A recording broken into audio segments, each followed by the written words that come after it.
so happy Monday. This is Master of Magic, 2022 version, not the 1994 version. 1994 version is one of my all-time favorite games, easily top 3, any genre, any device, whatever you want to call it, still one of my top games. This game is really not that much different than it. It's mainly a straight interpretation of the 1994 version. They just upgraded the graphics, upgraded the sound, added a couple of little features here related to the points of interest, which are these little glowing lights you see, the orange ones going up in the sky. And the changes there is they've added some additional options to those, as far as it just doesn't end with a fight always. Sometimes there's additional stuff on top of it. So, but not much. It's nothing special. It's just a little bit of extra content. But that's pretty much it for the changes. Otherwise, it's the same game. So if you see all the negative reviews out there criticizing this game, saying, oh, it doesn't have the feel of the old one, or it's not enough of an improvement, or not enough changes, whatever, just throw it out the window. The devs, when they announced this game a little over a year ago, they said they weren't going to be making a new Master of Magic. They were just taking the old version, going to update the graphics, the sound, a little bit of changes here and there, and that's exactly what they've done. And it's fine. I mean, there's been some people have more technical issues than others. I frankly have not had that many. I think we've only encountered maybe 2 or 3 crashes, and how many hours is that? Well, let's see. I don't know what part this is. So, well, 248 hours into this playthrough, and we've only had like 2 or 3 crashes. That's not too bad. I mean, considering the old version crashed way more than that. So, I'm happy. Hey, Logistics, welcome back. If you're ever going to play this game again. Oh, I plan on playing it. The reason I haven't been playing it very often, or lately, is because there's some other new games that came out, like Tortuga and Spellforce. Those have all come out in the last couple of weeks, and those basically took up the slots for Master of Magic. And now that we've seen those two, we may be revisiting those 2 games eventually too. It's just that I want to get back to this too, because like I said, this is one of my favorites. And so there's where you broke the game but reported it. There you go. Yeah, and that's the thing. If you run into something, a bug or something's weird, report it to the devs so they can deal with it, because they just did put an update out back on earlier this month, like last week, somewhere around there. So they're still doing updates and stuff. So they're, they are working on it. So too many decisions, too many games, too fair. That's exactly what it is.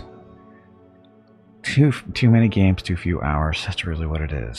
So anyway, so that's where we are there. But again, I'm enjoying the game. I'm enjoying this game. I wish I could play it more than I can.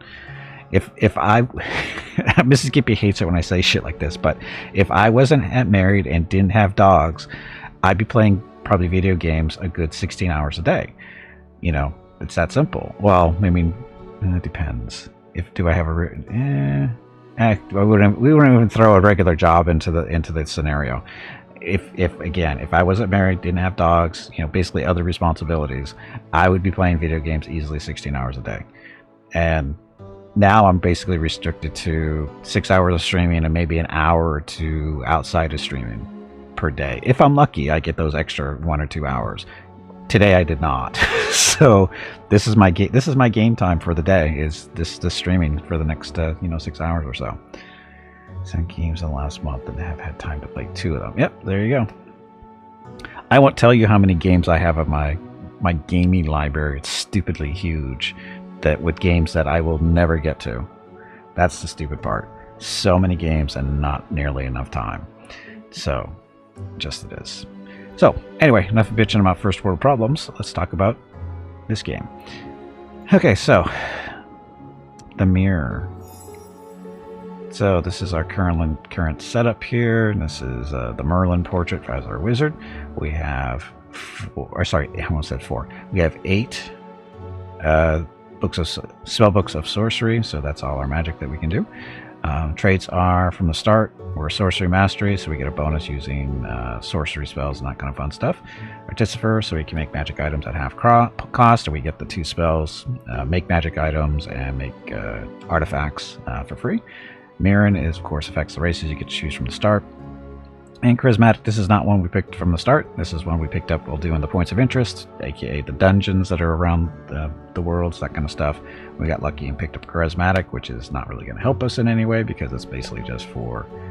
Oh, it does. Wait a minute. So, the charismatic wizard pays half for hiring heroes, mercenaries, and purchasing magical items. Okay, so it does help us, other than the diplomatic penalties, which, again, don't matter. Not for us. So that's our mirror. These are our heroes. You're allowed up to 6 heroes entirely. Let's see. So, Warax, he's actually a champion. We summoned him. Raywin, the warrior mage. I think we hired him. Mystic X, the unknown, we summoned him. He's a champion. Fang the Draconian, we hired him. He's a regular hero. And then Theria, she's our oldest living hero. She's actually maxed out in experience. She is technically a superhero. And let's see, what kind of stuff do they have? Can we see if we can't get there from here? So we'll get that in a minute. So, current history. This is how the game has been going. We have found all 4 of the other wizards now. So Oberic, Raven, Tauron, and Cherie. We are the green line. So as far as army strength is, we're the strongest. Cherie's kind of a little behind us, and then Raven back there. Oberic, yeah. And then we're currently at war with Tauron. And as you can see, you can tell where the war started. So that's how that goes. The new champion will rise to the challenge and die a horrible death like all the others. Anyway, there's our army strength. Magic power, I actually figured out what this is. I did a slight bit of research and it makes total sense. And what the magic power is this is how much magic power you currently has available to. So all you do is just go to your magic screen here. It's this number right here in the middle at the bottom, the 547. That's that on the graph. So this is our, total power that we have to devote to mana, generation, research, and casting skill. So that's what that number is, 547. I've been wondering what that was, and I finally just looked it up. And you go, yep, that makes sense. Yes, it's the value before the split. So it's not your mana generation, it's not your research number, it's not your skill. It's all 3 of them combined. So that's what that number really is. And as you can see, we have a slight advantage there. So, yeah. So we're winning that portion at least. Actual research, we're still continuing to go. Although we only have, I think, the spell of mastery to do after our current research is done. So that number is pretty much where it's going to be. Army strength we already saw, and then number of towns. I lost it. Oh, that's right. We lost a town to a neutral army, taking over one of our cities that was undefended because of reasons. So, but as you can see, our war with Tauron is going pretty well. As ours spikes up, his goes down, because these are every time we take a town from him. And the real cool about this is when we take his towns, he's high elves. So all his towns right now are high elves, and that's affecting our magic power. So as you can see, there's a relation between this little jump here and when the war started. As you can see, his drop here. This is when he starts losing his big towns that are, because high elves generate actual power. It's half a power point per population of high elves. So as we take his towns, ours is going much, much higher than it would normally, and his, of course, is just dropping to 0. It's more than likely not to, maybe a new run. Well, that's the thing, is I'm not really done. We are doing a spell of mastery is be ready in 33 turns. Now the downside to that, even though I think I only got through 10 turns the last time I played this, because we're getting to the point where we've got so much stuff to manage. Starting over is not a horrible idea. I'm not opposed to that. I've actually been kicking the idea around, because at this point it's just, we're getting through 10 turns in the course of, 5.5 hours, depending on how much talking I'm doing, like right now. So, am I going to win this game? Yeah. Yes, I'm going to win this game. Just a question of when. And like me, this is Mirror, and we have basically what, half the plane, roughly. Half of Mirror is under our control. I don't know who else is really in here. Okay, Yellow is here. This is Cherie. Cherie has crossed over into Mirror. and this is why. This is one of the towers that links the two planes. This is Cherie. She's yellow, and so she's a Arcanum wizard, because they are, what are these, halflings? Gnolls? What are they? They're halflings. So these are halfling people for some reason. Then she's got some dragon turtles, which are barbarian stuff in them.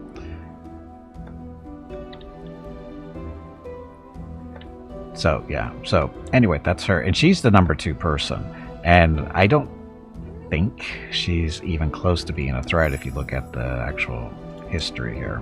Oops. So army strength, she's close, and so is Raven. I mean, it's not a gimme that I'm gonna win. Yeah, lizard folks are the turtle stuff.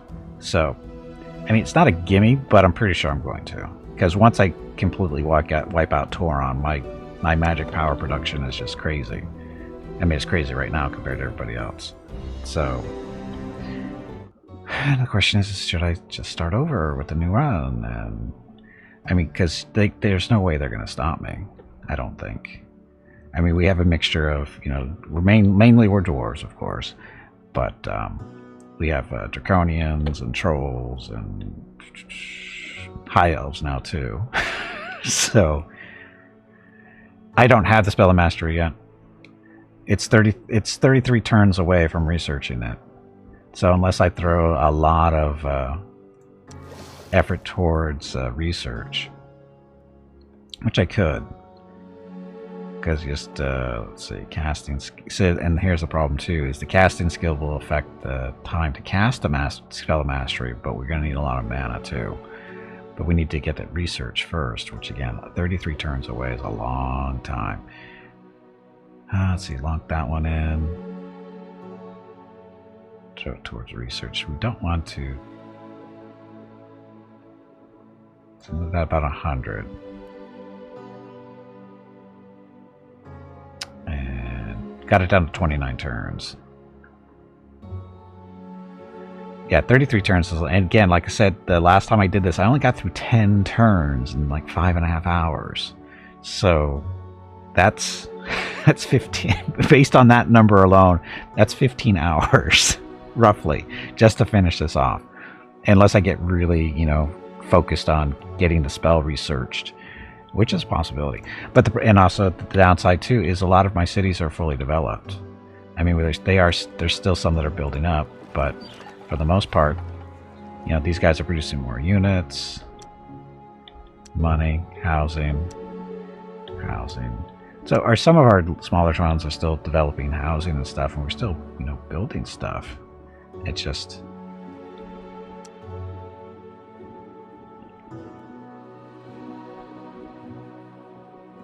it's gonna be a while.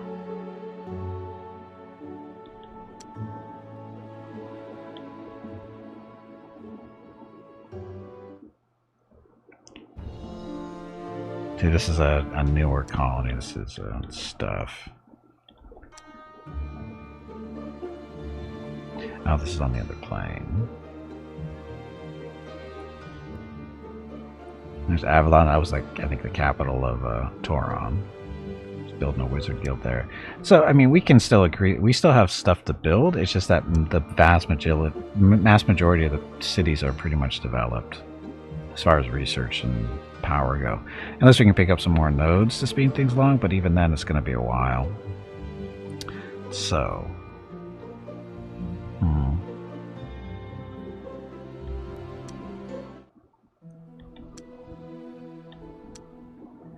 it's okay. It's just, yeah.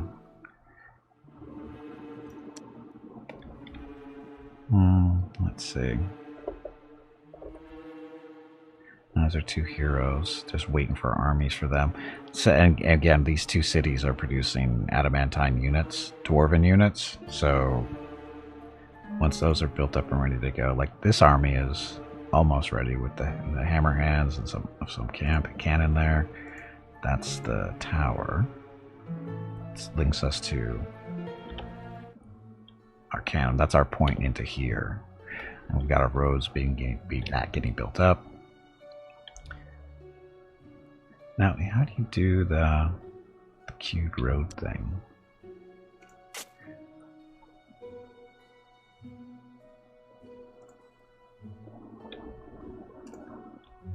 Go build road. So just go. Hello everyone. Right click. There we go. My name is Veronica and welcome to Gimpy's Twitch channel. If you are enjoying what you are watching, please click the follow button in the lower right corner of the video screen. That way you will be notified by Twitch when Gimpy goes live. You can also find Gimpy on YouTube where he posts previous episodes and highlights of the stream. Just scroll down under the video screen and click the YouTube button in the About section. Then click the subscribe button to follow. Also, please click the like buttons on his videos. You will feel better about yourself. That's it. Thanks. Okay, so that's everybody that's moved so far. So I'm trying to figure out how to do the queue thing for the engineers. These guys can't move.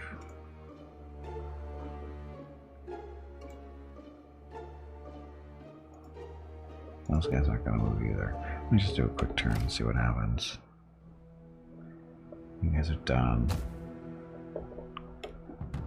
So again, with the newest update, they made it so that the engineers you can queue their building roads, and I don't know how to do that because I haven't seen that yet. So I got to figure out how it's done. Patch notes didn't say how to do it, so.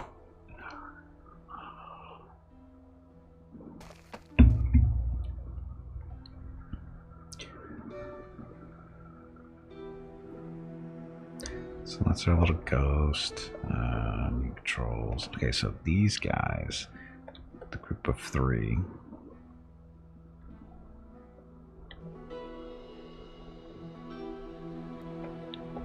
I guess we can try this. So, queue to build a road.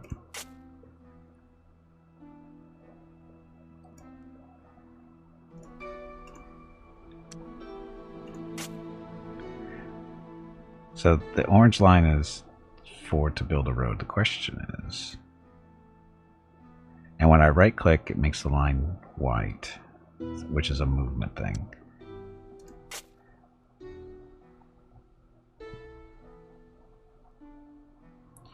Plot a route to build a road at the bottom of the screen. English. Left click to confirm, right click to cancel. So we want to do that. So they start building, I guess, and it doesn't show where they're going to be building. That's the only downside. Not a huge deal. Anyway, so I think what we're going to do is we'll just put this game particularly on hold, and we'll start up a new one. So Dwarves, save. That was quick. So quick to the menu.